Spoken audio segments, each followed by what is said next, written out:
Internet के किसी कोने में कई ऐसे वीडियो गेम्स मौजूद थे जिनके बारे में ये दावा किया जाता है कि इन गेम्स को जिन लोगों ने भी खेला था ना, उनके साथ बहुत ही अजीब अजीब और डरावनी घटनाएं होने लगी थी। और फिर इन वीडियो गेम्स का जो खौफ है ना, वो इतना ज्यादा फैल गया कि इन वीडियो गेम्स को हटाना पड़ा या फिर इनको हमेशा हमेशा के लिए गायब कर दिया गया। और इसी वजह से आपको आज इंटरनेट पर ये वीडियो गेम नहीं मिलेंगे, या फिर अगर आपको मिल भी जाते हैं तो ये बदले हुए वर्जन के साथ मिलेंगे। लेकिन फिर एक सवाल खड़ा होता है कि यार ये तो सिर्फ एक वीडियो गेम है, तो आखिर किसी वीडियो गेम में ऐसा क्या खास हो सकता है जिसको खेलने के बाद लोग पागल होने लगे, कुछ लोग डिप्रेशन में चले गए और कुछ लोगों ने तो अपनी जान ही ले ली। तो यही हम जानेंगे आज के वीडियो में कि आखिर ऐसा क्या था इन वीडियो गेम्स में और क्यों इन वीडियो गेम्स को खेलने के बाद लोग मानसिक और शारीरिक तौर पर टॉर्चर होने लगे।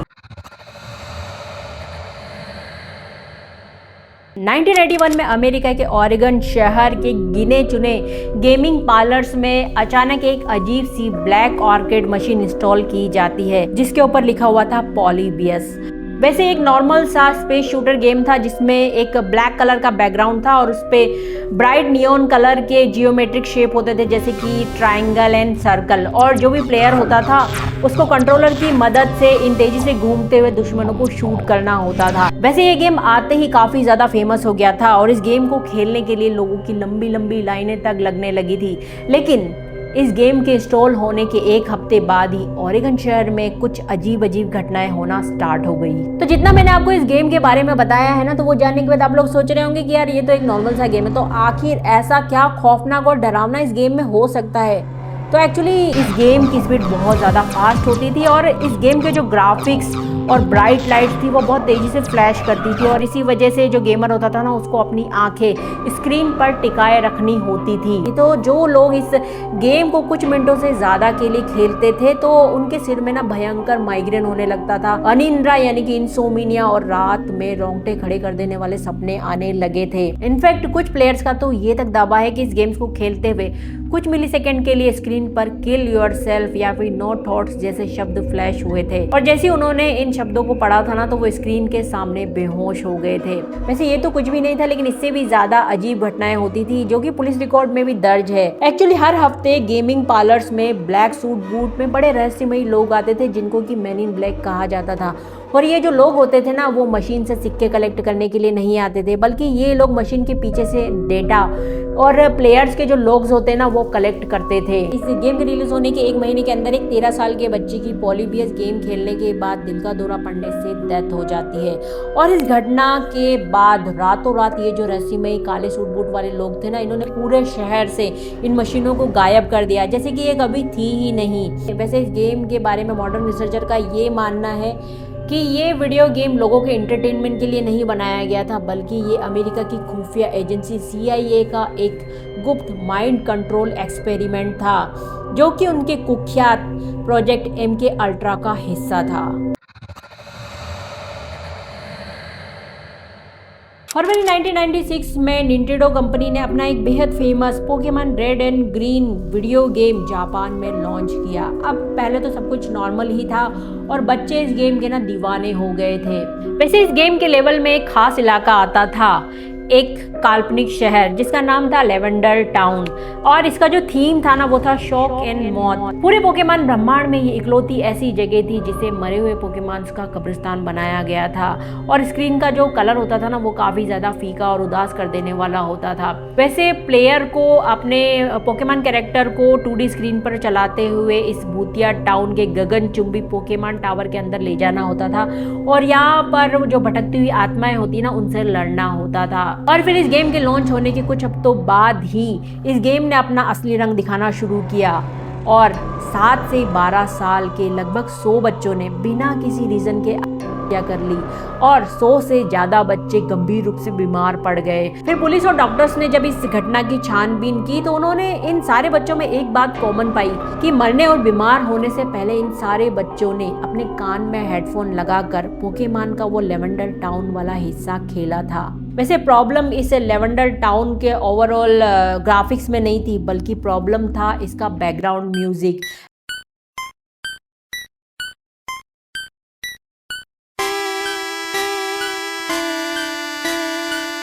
एक्चुअली म्यूजिशियन ने इसके ओरिजिनल जापानी वर्जन में बायोनोरल बीट और हाई पिच फ्रीक्वेंसी का यूज किया था, लेकिन ये फ्रीक्वेंसी इतनी ज्यादा बारीक थी जिसको कि बच्चों के विकसित हो रहे कान और दिमाग ही सुन पाते थे, जबकि बड़े इस फ्रीक्वेंसी को कैच नहीं कर पाते थे। और इस बैकग्राउंड म्यूजिक ने बच्चों के दिमाग की नसों में ऐसा असर डाला कि उनमें हेलुसिनेशन और जानलेवा डिप्रेशन पैदा हो गए। इनफैक्ट इस असहनीय मानसिक पीड़ा से बचने के लिए वो लोग अपने आप को नुकसान पहुंचाने लगे और कई बच्चों ने तक कर ली। और फिर ये घटना इतनी ज्यादा बढ़ गई थी कि निंटेंडो कंपनी को अपने इस वीडियो गेम को मार्केट से वापस लेना पड़ा और लेवेंडर टाउन वाला हिस्सा था ना, उसका म्यूजिक बदल कर उन्होंने फिर से इस वीडियो गेम को लॉन्च किया।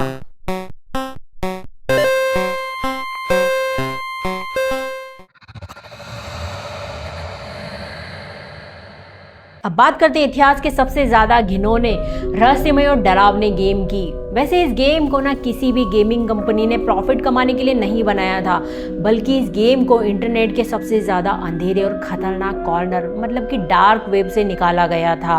और इस गेम का नाम था सेड सैटर्न। 2015 में ऑब्सक्योर हॉरर कॉर्नर नाम के यूट्यूब चैनल ने इस गेम का एक गेम प्ले वीडियो अपलोड किया और ये दावा किया कि उसको डार्क वेब के एक अनजान यूजर जेके ने इसका लिंक भेजा था। वैसे इस गेम का जो थीम था ना, वो इंटरेस्टिंग या एंटरटेनिंग तो बिल्कुल भी नहीं था, बल्कि ये एक लोनली, स्कैरी और मेंटली टॉर्चर करने वाला था। इस गेम के जो विजुअल थे ना, वो पूरी तरीके से ब्लैक एंड व्हाइट थे और मूव करते हुए दिखते थे, जैसे कि कोई गहरी मानसिक बीमारी वाला आदमी चल रहा हो। वैसे इस गेम में ना तो कोई दुश्मन था, ना ही कोई लेवल पार करना था और ना ही कोई स्कोर बनाना था, बल्कि गेमर को एक अंतहीन संकरे और भूल भुलैया जैसे अंडरग्राउंड वाले गलियारे में सीधे सीधे चलते जाना था। रास्ता काफी शांत था, बस बीच बीच में अचानक से किसी बच्चे के रोने की आवाज या फिर किसी भारी चीज को घसीटे जाने की आवाज आती रहती थी। वैसे तो ये गेम सुनने में काफी ज्यादा बोरिंग और डिप्रेसिंग लग रहा है, लेकिन इस गेम की सिर्फ यही प्रॉब्लम नहीं थी, बल्कि एक और चीज थी जो इस गेम को काफी ज्यादा कर्स्ड और खतरनाक बनाती थी, और वो ये थी कि जैसे ही कोई प्लेयर अंधेरे से गलियारे में चलना शुरू करता था ना, तो उसकी जो स्क्रीन होती थी ना, वो अचानक से हैंग हो जाती थी और उस स्क्रीन पर रियल लाइफ के खूंखार अपराधी, सीरियल किलर्स और खून से लथपथ क्राइम सीन्स की जो रियल इमेजेस होती थी ना, वो फ्लैश होती थी। और फिर रातों रात ये वीडियो गेम वायरल हो जाता है और जो गेमिंग कम्युनिटी थी ना, उनमें हड़कंप मच जाता है और ऊपर से डार्क वेब से भी इस वीडियो गेम का जो लिंक था ना, वो लीक हो जाता है। वैसे इस लिंक से जिस किसी ने भी वीडियो गेम डाउनलोड किया, उसको 3 बड़े नुकसान उठाने पड़े। सबसे पहला नुकसान तो ये होता था कि इस गेम की कोडिंग में खतरनाक मेलवेयर छुपा हुआ था, जो कि कंप्यूटर के ऑपरेटिंग सिस्टम को हैक कर देता था और वेबकैम को ऑन कर देता था और प्रोसेसर को डेड कर देता था। दूसरा नुकसान ये था कि जो इस गेम के बीच बीच में रियल क्राइम सीन्स के इमेजेस फ्लैश होती थी, उसकी वजह से कई गेमर्स हफ्तों तक एंजाइटी और डिप्रेशन का शिकार हो गए। तीसरा जो नुकसान था ना, वो तो कानूनी था, मतलब कि ये जो गेम था ना, वो बैकग्राउंड में डार्क वेब की जो इलीगल फाइलें होती थी ना, उनको चुपचाप से डाउनलोड कर देता था और प्लेयर को इस बात का पता ही नहीं चलता था। और इसी वजह से ये जो मासूम खिलाड़ी होते थे ना, वो पुलिस और साइबर सेल के निशाने पर आ जाते थे। और फिर मामला इतना ज्यादा गंभीर हो गया कि साइबर सिक्योरिटी एजेंसियों और डार्क वेब फोरम के मॉडरेटर्स को कड़े कदम उठाने पड़े। उन्होंने इस गेम के सभी ओरिजिनल डाउनलोड लिंक्स को इंटरनेट के सर्वर से हमेशा हमेशा के लिए डिलीट और ब्लॉक कर दिया। और तो और डर के मारे उस यूट्यूबर ने अपने चैनल से इस गेम्स के सभी वीडियो सीरीज को डिलीट कर दिया और इस तरह सेड सैटर्न पूरी तरीके से इंटरनेट से गायब हो गया। साल 2013 में एक ऐसा गेम आया जिसने अमेरिका और जापान ही नहीं बल्कि भारत के कई माता पिताओं और गवर्नमेंट की नींद तक उड़ा दी थी। और ये वाला जो गेम था ना, ये किसी भी ऐप स्टोर या फिर वेबसाइट पर अवेलेबल नहीं था, बल्कि ये सोशल मीडिया के किसी गुप्त कॉर्नर से रेंगता हुआ पता नहीं कैसे मासूम बच्चों तक पहुंच जाता था। और इस गेम का नाम था द ब्लू व्हेल चैलेंज। और इस गेम का जो नाम था ना, वो सजीव घटना से लिया गया था, जिसमें विशालकाय जो ब्लू व्हेल्स होती है ना, वो समुद्र के किनारे आकर खुद को उस रेत पर छोड़ देती है। मतलब कि एक तरह से वो खुद करती है। वैसे ये जो गेम है वो ना तो एंटरटेनिंग है ना ही इंटरेस्टिंग है, बल्कि ये 50 दिनों का एक फिजिकली और मेंटली टॉर्चर जाल है। इसमें एक अदृश्य एडमिनिस्ट्रेटर होता है जो कि सीक्रेट ग्रुप्स के जरिए सीधे खिलाड़ी से बात करता है और वो हर रोज सुबह के 4:20 पर उस प्लेयर को एक अजीब और खतरनाक सा टास्क देता है, और जब वो खिलाड़ी उस टास्क को पूरा कर लेता है तो उस टास्क के फोटो और वीडियो उसको एडमिनिस्ट्रेटर को सबूत के तौर पर देने होते हैं।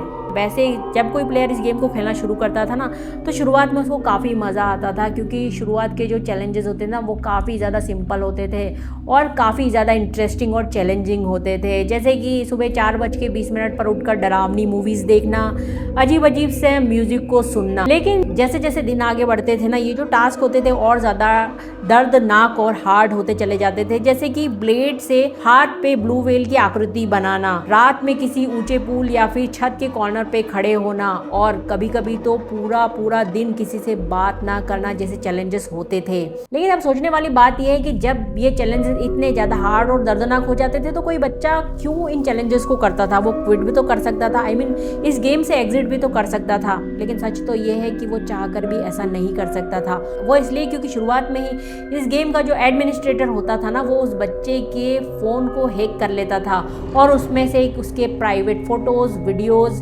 पर्सनल इंफॉर्मेशन जैसे कि घर का पता सब निकाल लेता था। और जैसे ही कोई बच्चा टास्क करने से मना करता या फिर गेम छोड़ने की बात करता तो ये जो एडमिनिस्ट्रेटर होता था ना ये उस बच्चे को धमकी देता था कि उस बच्चे की कोई पर्सनल इमेज या वीडियो को वो इंटरनेट पर वायरल कर देगा या फिर उसके माता पिता को नुकसान पहुंचाएगा। वैसे भी यार बच्चे होते थे वो डर जाते थे और इसी वजह से वो इस गेम को खेलना जारी रखते थे। और फिर थकान, नींद की कमी और रोज ऐसे डरावने विजुअल को देखने की वजह से ये बच्चे अपने सोचने समझने की क्षमता को खो देते थे। और फिर आखिरकार आता था 50वां दिन और उस आखिरी टास्क के रूप में इस गेम का जो एडमिनिस्ट्रेटर होता था वो बच्चे को ऊंची बिल्डिंग या फिर ट्रेन के आगे कूदकर अपनी जान देने का हुक्म देता था, और इसी वजह से कई बच्चों ने अपनी जान दी। 2013 में रूस के एक 21 साल के लड़के फिलिप बुदेकिन ने इस गेम को शुरू किया था और फिर बाद में उसने पुलिस के सामने ये कबूल किया कि उसने बच्चों को मनोवैज्ञानिक तौर पर मैनिपुलेट किया था और उनको करने पर उकसाया था। और फिर गवर्नमेंट और साइबर सेल वालों ने भी कड़े कदम उठाए और स्कूल एंड कॉलेजेस में एडवाइजरी जारी की। वैसे द ब्लू व्हेल चैलेंज कोई गेम नहीं था, बल्कि ये कमजोर और अकेले बच्चों को दिमागी तौर पर निशाना बनाने वाला एक खौफनाक डिजिटल कल्ट था। क्योंकि ये जो फिलिप बुदेकिन पकड़ा गया था उसने कहा था कि वो ऐसा करके पूरी दुनिया से बायोलॉजिकल वेस्ट को साफ कर रहा था। That's it for today guys. अगर आपको मेरा ये वीडियो पसंद आया है ना तो आपको मेरा ये वीडियो भी जरूर पसंद आएगा जो कि मैंने स्क्रीन पे लगा दिया है, तो जाओ और फटाफट देख लो। Bye bye.